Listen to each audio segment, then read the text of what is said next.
Dear students, आज के इस वीडियो में हम पढ़ेंगे क्लास 9th का चैप्टर चल रहा था ग्रेविटेशन, जिसका नेक्स्ट टॉपिक है प्रेशर। देखिए प्रेशर क्या होता है, आपने अपने डेली लाइफ के अंदर प्रेशर जो होता है ना उसका बहुत ज़्यादा यूज होता है, बहुत ज़्यादा यूजफुल होता है। और इसका डेली लाइफ के अंदर आपका एग्जाम्पल बताएं आपकी लाइफ से रिलेटेड। जैसे अगर आप किसी सब्जेक्ट में बहुत ज़्यादा वीक हो और उस सब्जेक्ट का टीचर आपको बोले कि आपका मंडे को टेस्ट है, और आप जब मंडे को स्कूल में जाते हो और आपका प्रॉपर तैयारी नहीं है टेस्ट का, तो आपके ऊपर एक प्रेशर बना रहता है कि टेस्ट है, टेस्ट है, टेस्ट है ना। या फिर आपको एक और एग्जांपल देते हैं, जैसे अगर आपका मार्क्स में एग्ज़ाम में मार्क्स बहुत ज़्यादा कम आ गए हैं और वो मार्क्स आपको पेरेंट्स को दिखाने होते हैं, तो आप पेरेंट्स को दिखाने से पहले ना आपके ऊपर एक प्रेशर बना रहता है, स्टूडेंट बना रहता है ना, कि पेरेंट्स क्या कहेंगे, किस तरह से बिहेव करेंगे, पता नहीं पिटाई भी करेंगे, इस तरह के विचार आते हैं दिमाग में।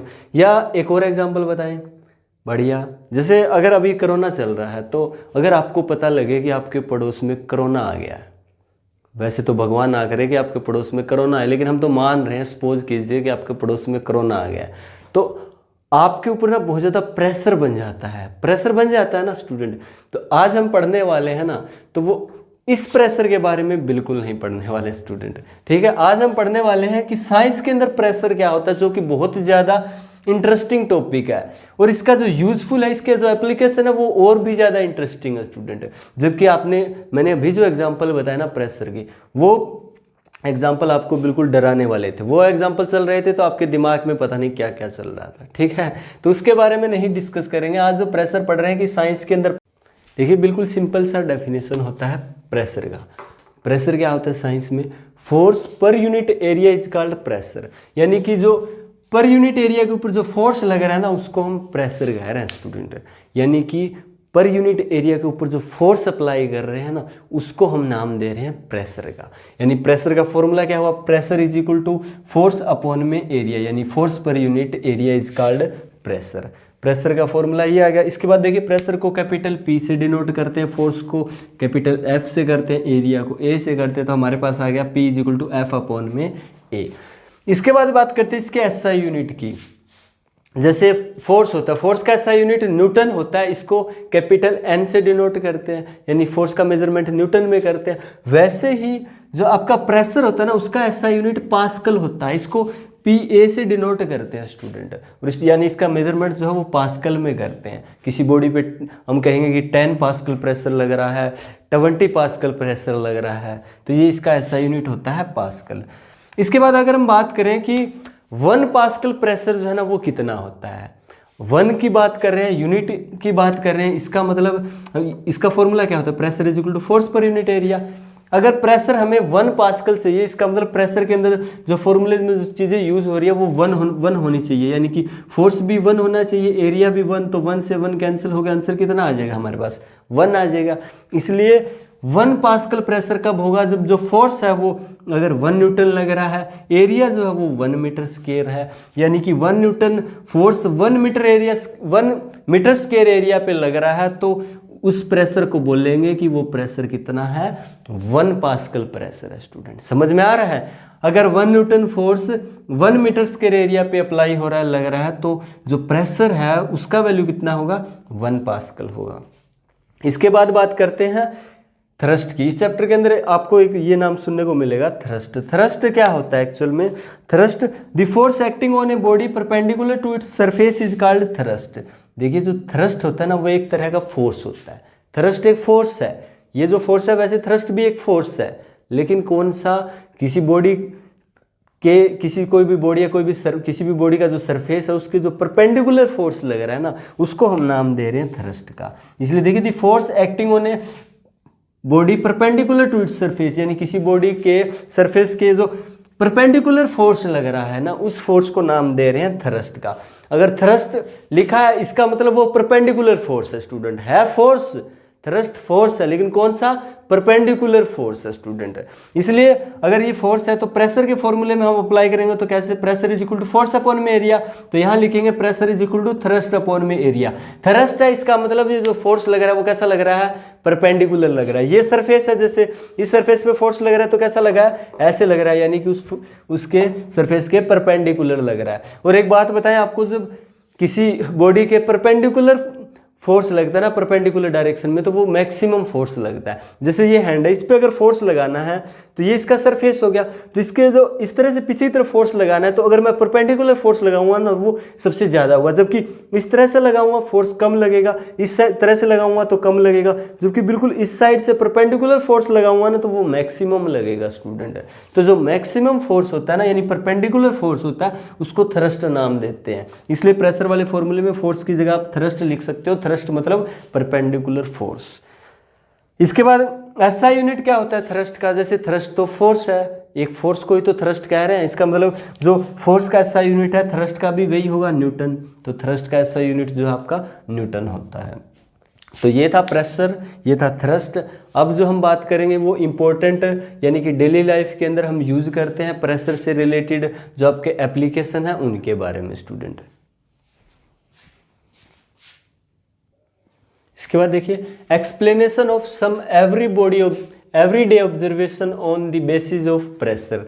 देखिए प्रेशर्स के बेस के ऊपर जो आपका एवरी डे डेली लाइफ के अंदर जो आपका ऑब्जर्वेशन है उनको जो है एक्सप्लेन कर रहे हैं। जैसे फर्स्ट है वाई स्कूल बैग्स है वाइड स्ट्रैप। जो आपका स्कूल बैग होता है ना उनकी जो स्ट्रैप्स होती है वो वाइड क्यों होती है, यानी कि वो जो है ज़्यादा चौड़ी क्यों होती है स्टूडेंट। तो आपको सबसे पहले तो एक फॉर्मूला याद रखना है प्रेशर का। क्या फॉर्मूला होता है? Pressure is equal to force upon में एरिया, यानी कि pressure is equal to force upon में एरिया, यानी प्रेशर जो है वो डायरेक्टली प्रोपोर्शनल है फोर्स के, यानी फोर्स बढ़ेगा तो प्रेशर बढ़ेगा, फोर्स कम तो प्रेशर भी कम। दूसरा प्रेशर जो है वो इन्वर्सली प्रोपोर्शनल है। देखिए इन्वर्स है ना, प्रेशर जो है इन्वर्सली प्रोपोर्शनल है एरिया के, यानी कि इन्वर्सली प्रोपोर्शनल का मतलब होता है अगर आप एरिया को बढ़ा दोगे ना तो प्रेशर जो है कम हो जाएगा, और अगर एरिया को कम कर दोगे तो प्रेशर क्या हो जाएगा? ज़्यादा हो जाएगा। यानी कि इसका इसके साथ इन्वर्स का कनेक्शन है, उल्टा है। अगर एरिया बढ़ा रहे हो प्रेशर कम हो रहा है, एरिया कम कर रहे हो प्रेशर क्या हो रहा है? बढ़ रहा है, ज़्यादा हो रहा है। इसीलिए तो आपसे का जो क्वेश्चन है वाई स्कूल बैग्स है वाइड स्ट्रैप। स्कूल बैग जो होता है उनका स्ट्रैप्स जो है वाइड क्यों होते हैं स्टूडेंट? ठीक है, उनके जो स्ट्रिप्स है वो स्मॉल क्यों नहीं होते, थिन क्यों नहीं होते स्टूडेंट? अगर स्ट्रिप्स उनकी थिन कर देंगे तो एरिया क्या हो जाएगा? कम हो जाएगा, प्रेशर क्या हो जाएगा? ज़्यादा, प्रेशर ज़्यादा हो जाएगा। तो जब आप स्कूल बैग्स को लोगे तो देखिए जैसे एग्जांपल बताते हैं, ये स्कूल बैग है, इनके जो स्ट्रैप्स होते हैं ना ये वाले, ये देखिए ये जो स्ट्रैप होते हैं इनको यहाँ पर कंधों पे लेते हो अपने शोल्डर पे, ये जो स्ट्रैप होते हैं ना वो वाइड होते हैं। अगर ये वाइड ना हो कि इस तरह के होते, इससे थिन होते तो क्या होता? अगर ये थिन होते तो आप जैसे ही बैग को अपने शोल्डर्स पे रखते तो इस बैग की ग्रेविटेशनल फोर्स के कारण, वेट के कारण जो है ना आपके शोल्डर पे क्या लगता है? एक फोर्स लगता, और उस फोर्स के कारण जो है ना अगर वो आपका स्ट्रैप जो है ना वो क्या होता? थिन होता। तो यहाँ यानी कि एरिया क्या हो जाता? कम। एरिया कम तो एरिया अगर कम हो जाएगा तो फोर्स क्या हो जाएगा? ज़्यादा, यानी कि आपके शोल्डर पर लगने वाला फोर्स है वो ज़्यादा होगा। अगर ज़्यादा फोर्स लगेगा तो आपको क्या होगा? पेन होगा स्टूडेंट। तो इससे बचने के लिए क्या किया जाता है? स्कूल बैग्स या जो भी बैग्स होते हैं उनके जो स्ट्रैप्स होते हैं ना उनको क्या कर देते हैं? वाइड कर देते हैं। अगर इससे भी बड़ा या हैवी बैग होता है ना उनका देखना आप जो स्ट्रैप हो वो इससे भी ज़्यादा वाइड मिलेगा। तो इनके जो भी आप जैसे सामान लेके जाते हो या बहुत बड़े बैग होते हैं जिनके अंदर सामान ले जाया जाता है, तो जितना बड़ा बैग होगा ना उनके स्ट्रैप्स जो है ना उतने ज़्यादा सॉफ्ट और वाइड होंगे, ताकि एरिया को वो जो है ना वाइड किस लिए होते हैं? एरिया बढ़ाने के लिए। एरिया को बढ़ा देते हैं, तो एरिया को बढ़ा देते हैं तो आपके जो शोल्डर पे जो फोर्स लग रहा है, जो प्रेशर लग रहा है वो क्या हो जाता है? कम हो जाता है स्टूडेंट। प्रेशर कम हो जाता है तो पेन जो है वो कम होता है, यानी आपको पेन नहीं होता, आप आसानी से बड़े बैग को भी उठा सकते हो। तो यही लिखा है इसमें। स्कूल बैग्स है wide strap because by keeping them wide. School bag जो है ना उनका जो स्ट्रैप्स है वो वाइड होते हैं। क्यों? क्योंकि उनका जो स्ट्रैप होता है उनको वाइड इसलिए रखा जाता है दी एरिया इंक्रीजेज, ताकि एरिया जो है वो इंक्रीज हो सके। अगर एरिया इंक्रीज होगा तो due to this the pressure exerted on the shoulder पे लगने वाला जो प्रेशर है वो क्या हो जाएगा? कम हो जाएगा। एरिया इंक्रीज तो प्रेशर क्या हो जाएगा? लेस हो जाएगा, कम हो जाएगा। And a child can easily lift the bag on his shoulder. और एक जो बच्चा है वो आसानी से उस बैग को अपने शोल्डर पे जो है उठा सकता है स्टूडेंट।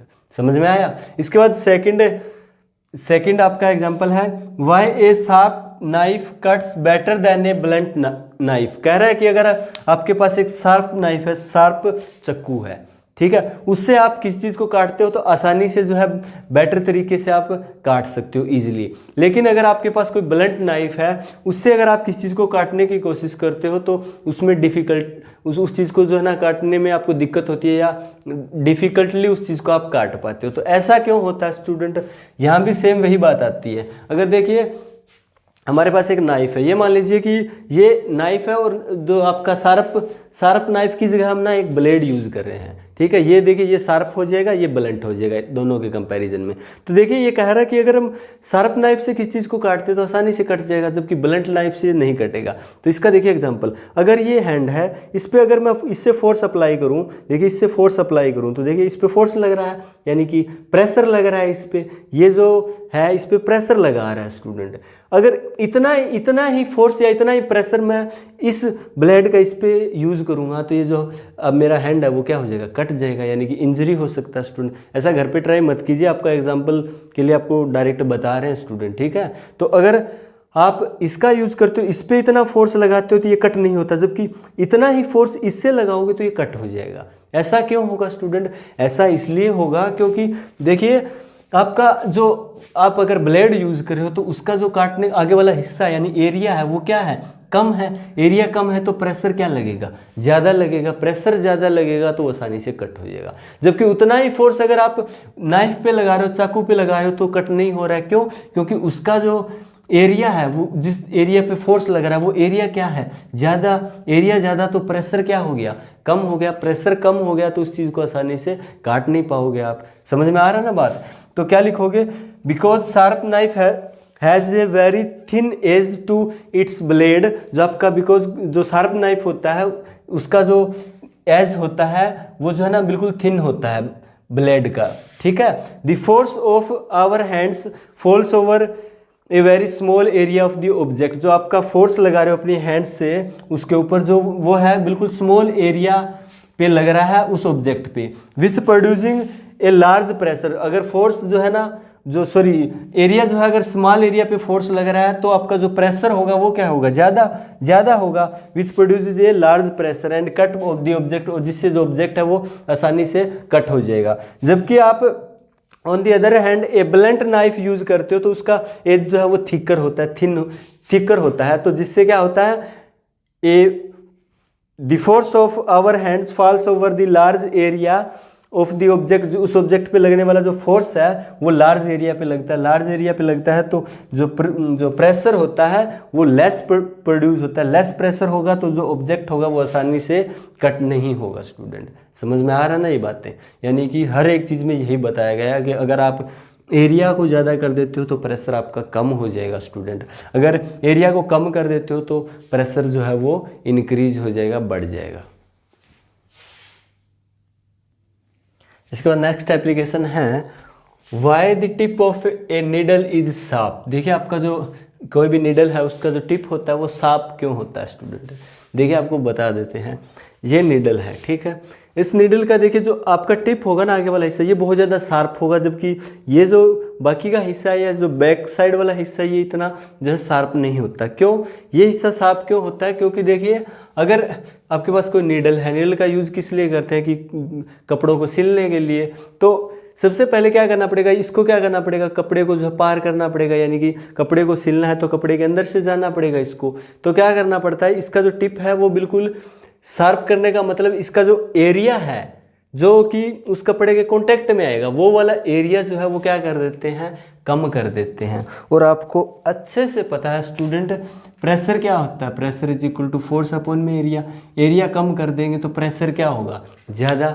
अगर एरिया कम कर दिया, टिप आगे से शार्प कर दिया तो जो कॉन्टैक्ट कपड़े के कॉन्टैक्ट में आ रहा है वो एरिया क्या कर दिया हमने, कम कर दिया। एरिया कम कर दिया इसका मतलब एरिया कम, प्रेशर ज़्यादा। प्रेशर ज़्यादा लगेगा तो ये आसानी से कपड़े को पार कर देगा या आसानी से कपड़ों को सील सकता है। इसलिए आपका जो नीडल का टिप है वो शार्प रखा जाता है। समझ रहे हो ना। एक आपके पास देखिए ये यूज़ करते हैं, एक तो ये यूज़ करते हैं, इससे देखिए फोर्स लगा रहा हूँ मैं, इतना फोर्स लगा रहा हूँ, ठीक है। और सेम यही फोर्स अगर मैं नीडल से लगाऊंगा तो जो इंजरी हो सकती है, यानी कि ये जो है हैंड को पार कर सकता है या लग सकती है, ठीक है। कारण क्या है, रीजन क्या है, रीजन यही है स्टूडेंट, इसका जो एरिया है जो हैंड के कांटेक्ट में आ रहा है ना, ये वाला एरिया, ये एरिया ज़्यादा तो आपका जो प्रेशर है वो क्या हो गया, कम हो गया। प्रेशर कम हो गया तो ये जो है आपको इंजरी नहीं हो रही है इससे। जबकि आपका जो नीडल है इसका जो टिप है वो शार्प है, एरिया कम है, जो कॉन्टेक्ट में आ रहा है वो एरिया कम तो अगर हम सेम फोर्स लगाएंगे जितना इससे लगाया था इतना फोर्स लगाएंगे तो भी जो है इससे इंजरी हो सकता है। तो समझ में आ रहा है ना, इसका जो टिप है वो नीडल का वो शार्प क्यों रखा जाता है। तो व्हेन टिप ऑफ दी, क्या लिखोगे, When tip of the sewing needle is sharp, it may put the force on very small area of the cloth। ये इससे क्या होता है, टिप जो है शार्प रखने से ये क्या करता है, जो कपड़े पे जो फोर्स लगा रहा है ना वो एक बिल्कुल स्मॉल एरिया पे जो है फोर्स लगा पाता है, विच प्रोड्यूसिंग, जिससे जो है लार्ज प्रेशर प्रोड्यूस होता है, और जो कि क्या है, sufficient to pierce the cloth being stretch, और जो कि सुफिशियंट है क्लॉथ को जो है पियर्स यानी कि क्लॉथ को जो है पार करने के लिए, छेदने के लिए, भेदने के लिए, और बीइंग स्ट्रेच जो कपड़ा जो आपका क्लॉथ जो है वो आसानी से सील सकते हैं इससे। ठीक है। इसके बाद नेक्स्ट एप्लीकेशन है, why pressure on ground is more when man is walking then he is standing.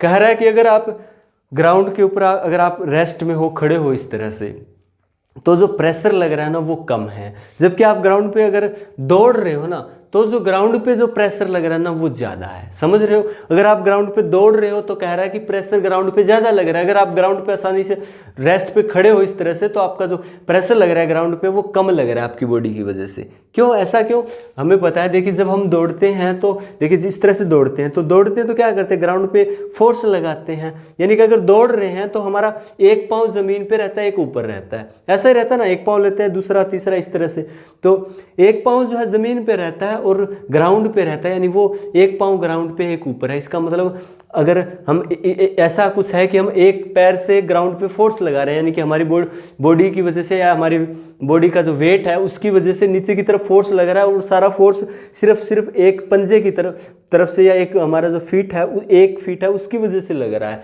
यानी कि एरिया क्या हो गया, कम हो गया, फोर्स जो है उतना ही लग रहा है। यानी दोनों पाँव से खड़े हैं तो भी फोर्स लग रहा है, लेकिन दोनों पाँव से खड़े हैं तो एरिया ज़्यादा हो गया, इसलिए प्रेशर कम, ग्राउंड पे प्रेशर कम लग रहा है। जबकि हम दौड़ते हैं तो हमारा जो एक पाँव है वो ग्राउंड पे रहता है, एक पाँव ग्राउंड पे रहता है तो हमारे वेट के कारण जो फोर्स लगता है वो सिर्फ और सिर्फ स्मॉल एरिया पे लगता है। स्मॉल एरिया पे फोर्स लग रहा है तो प्रेशर क्या होगा, ज़्यादा, तो ग्राउंड पे प्रेशर ज़्यादा होता है। जबकि हम रेस्ट में खड़े हैं तो एरिया ज़्यादा हो जाता है, क्योंकि दोनों पाँव पे खड़े हैं तो आपका जो एरिया ज़्यादा हो गया तो आपका प्रेशर क्या हो गया, कम हो गया। तो ये लिखना आपको, क्या लिखोगे, when a man is walking at this time only his 1 feet is on the ground. जब एक आदमी जो है दौड़ लगा रहा है, दौड़ रहा है, तो उसका सिर्फ और सिर्फ एक पाँव जो है ग्राउंड पे रहता है। Due to this force of weight of man falls on a smaller area of the ground. इसकी वजह से जो मैन की जो बॉडी है, उस व्यक्ति की जो बॉडी है उसकी वजह से जो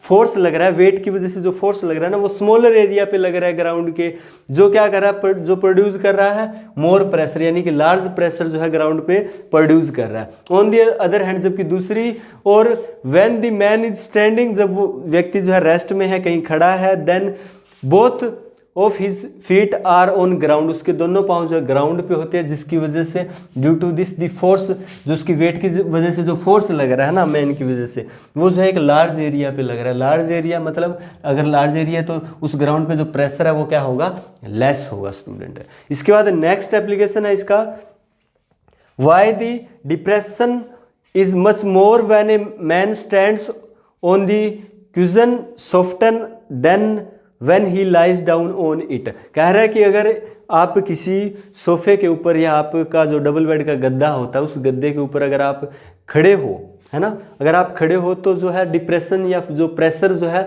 वो ज़्यादा लगता है। जबकि आप उस पर लेट जाते हो तो जो प्रेशर लग रहा है वो जो है कम हो जाता है, लेस प्रेशर लगता है। ऐसा क्यों होता है? सेम रीज़न स्टूडेंट, अगर आप किसी सोफे पे किसी गद्दे पे खड़े हो का मतलब आपका जो वेट है, वेट के कारण जो नीचे की तरफ फोर्स लग रहा है वो स्मॉल एरिया पे लग रहा है, सिर्फ और सिर्फ, यानी कि आपका जहाँ आपने पाँव रख रखे हैं वहाँ लग रहा है। एरिया स्मॉल है, स्मॉल एरिया है तो प्रेशर क्या लगेगा, ज़्यादा लगेगा। प्रेशर ज़्यादा लगेगा तो जिसके कारण जो आपका जो गद्दे हैं या आपका जो सोफ़ा है वो जो है नीचे की तरफ धंस जाता है। जबकि आप अगर उस सोफे पे लेट जाते हो तो वो इतना नीचे नहीं जाता, उस पर प्रेशर इतना नहीं लगता। क्यों? क्योंकि जब आप लेट जाते हो यानी कि आपका बॉडी का कॉन्टैक्ट जो है, पूरी बॉडी का कॉन्टैक्ट उसके साथ है, पूरी बॉडी का वेट के कारण जो फोर्स लग रही है वो फोर्स जो है ना अब स्मॉल एरिया पे ना लग के सिर्फ पाँव के कारण तो थोड़े से एरिया पे लग रही थी। अगर आप लेट गए तो पूरी बॉडी के कारण पूरी बॉडी जो सोफे के कॉन्टैक्ट में आ गई और जो फोर्स लग रहा है वो जो है एक लार्ज एरिया पे लग रहा है। एरिया ज़्यादा तो प्रेशर क्या हो गया? कम हो गया ऑटोमेटिक, जिसके कारण जो आप इतना ज़्यादा नीचे की तरफ नहीं जा पाते जितना आप अगर खड़े हो तो बहुत ज़्यादा नीचे की तरफ जो है चले जाते हो, जबकि आप अगर लेट जाते हो तो सोफों पर उतनी नीचे की तरफ नहीं जा पाते। तो समझ रहे हो ना? इसको किस तरह से लिखोगे? When a man stand on the cushion or soften, then only his feet are contact with them. अगर आप उस सोफे पे खड़े हो तो आपका सिर्फ और सिर्फ जो है ना पाँव उसके कांटेक्ट में रहते हैं। Due to this the weight of man falls on a small area of the soften produce large pressure, जिसकी वजह से यानी कि मैन के उस व्यक्ति के वेट की वजह से जो फोर्स लग रहा है वो सिर्फ और सिर्फ एक उसके फीट के कारण यानी स्मॉल एरिया पे लग रहा है, जिसके कारण प्रेशर जो है वो लार्ज होता है। ऑन दी अदर हैंड दूसरी तरफ when a man lying on the soften, अगर आदमी जो है उस सोफे पे लेटा हुआ है, the whole body is in contact with soften, तो उसकी पूरी बॉडी जो है उस सोफे के कॉन्टैक्ट में रहती है। Due to this the weight of man falls on a large area, जिसके कारण जो फोर्स लग रहा है उसके वेट के कारण वो लार्ज एरिया पे लगता है और आपका प्रेशर क्या हो जाता है? स्मॉल हो जाता है उस केस में। तो ये ठीक वैसा ही होता है जैसे रेत होता है, सोइल। अगर आप सोइल पे खड़े हो तो आपका देखिए पाँव जो है ना सोइल के अंदर धंस जाते हैं, जबकि आप अगर सोइल के ऊपर लेट जाते हो तो आप इतना नीचे नहीं, डीपली नहीं जा पाते या इतना नहीं धंसते। अगर आप सीधे खड़े हो तो मिट्टी के अंदर आपके पाँव धंस जाते हैं। ऐसा क्यों होता है? क्योंकि अगर आप खड़े हो ना, इसका मतलब आपकी वेट की वजह से जो फोर्स लग रहा है ना वो सिर्फ पाँव पे लग रहा है, यानी कि स्मॉल एरिया पे लग रहा है। प्रेशर जो एरिया जो है स्मॉल है तो प्रेशर ज़्यादा होगा, जिसके कारण आप थोड़ा सा डीप चले जाते हो सोइल के अंदर। जबकि आप अगर लेट जाते हो तो आपके वेट के कारण जो फोर्स लग रहा है वो लार्ज एरिया पे लग रहा है। लार्ज एरिया मतलब प्रेशर कम है, प्रेशर कम है तो आप उतना डीप नहीं जाओगे। तो ये था स्टूडेंट आज का वीडियो। अगर वीडियो अच्छा लगा हो, अच्छे से समझ में आया हो तो प्लीज़ वीडियो को लाइक कर दीजिएगा और अपने फ्रेंड्स के साथ शेयर कर सकते हो। और अगर अभी तक चैनल को सब्सक्राइब नहीं किया तो चैनल को सब्सक्राइब कर लें। Thank you students.